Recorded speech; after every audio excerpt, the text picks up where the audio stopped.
So the word cult, it's well, not that long ago, right? Cult, it comes from the Latin cultus, which is to nurture something, right? So the Roman historian Cicero talked about the cultus deorum, the cult of the gods, right? So if you're a good Roman pagan, you go to Zeus's temple and you cultivate Zeus, right? You make sure Zeus is a nice looking temple and has enough, sacrifice bulls to eat and stuff like that. So originally, cult just sort of meant any kind of organized ritual or worship. It wasn't necessarily a negative word. And sometimes Catholics will still talk about things like the cult of the saints, right? Which just means their kind of personal devotion to the saints. But around the 20th century, cult came to mean something different, which was something that looked like a religion but was bad, right? So we think of religion as always being something good. So if it's a religion that's doing something bad, then it starts to become a cult. And then we had this kind of series of moral panics over cults. And in the 70s, there was something called the Cult Wars. And so during the Cold War, we sent soldiers into Korea. They fought in the Korean War. Some of them were captured and sent to POW camps. And a handful of them said when the war was over, I don't want to go back. I like communism. I want to stay here in Korea and be a communist. This was a few people out of several thousand prisoners that were captured during the war.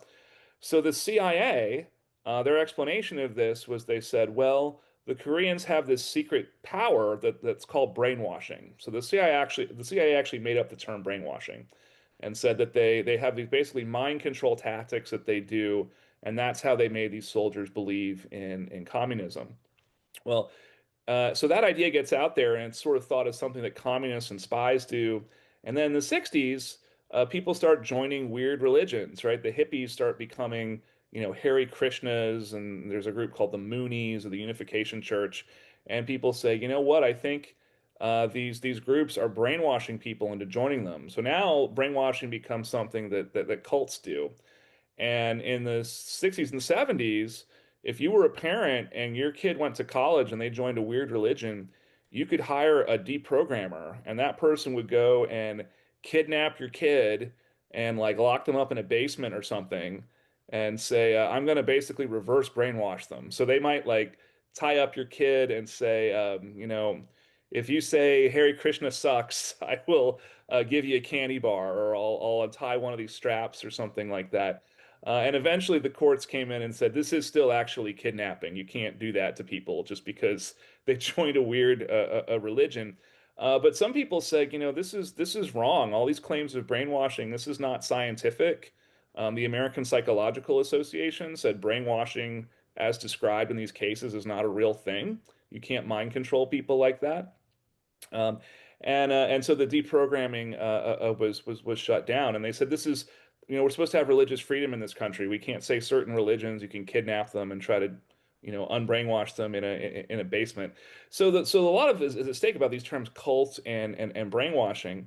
And now it's changed even more because it used to be a cult, you at least had to be a religion, right? But now people will say, well, multi-level marketing is a cult, right? Or fans of Taylor Swift are a cult, or the whole kind of transgender thing is a cult, or MAGA and Trump supporters are a cult.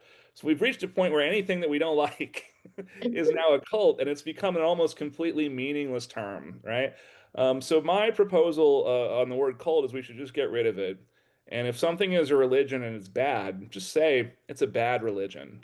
And then I can ask you, oh, really, why do you think it's bad? And maybe you'll say, well, I think that they financially abuse people, or there are unfair practices used to kind of control their members.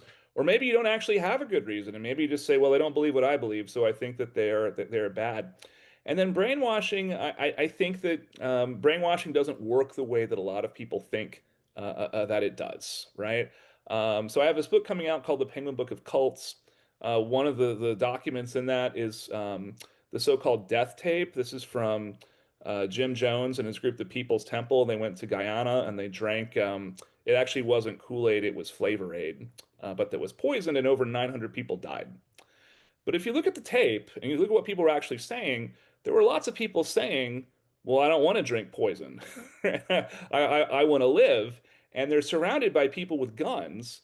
And Jim Jones has lied to them and said, the CIA is sending soldiers here to come kill us and torture your children immediately.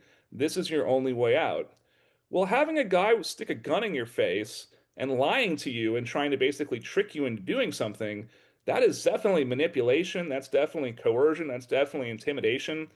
But it's not brainwashing, right? It is an attempt to get someone to make a choice based on limited options and bad information. And I think very often when you look at these cult cases, what you see is not so much mind control, but things like coercion, blackmail, and sometimes people really genuinely come to believe in weird ideas.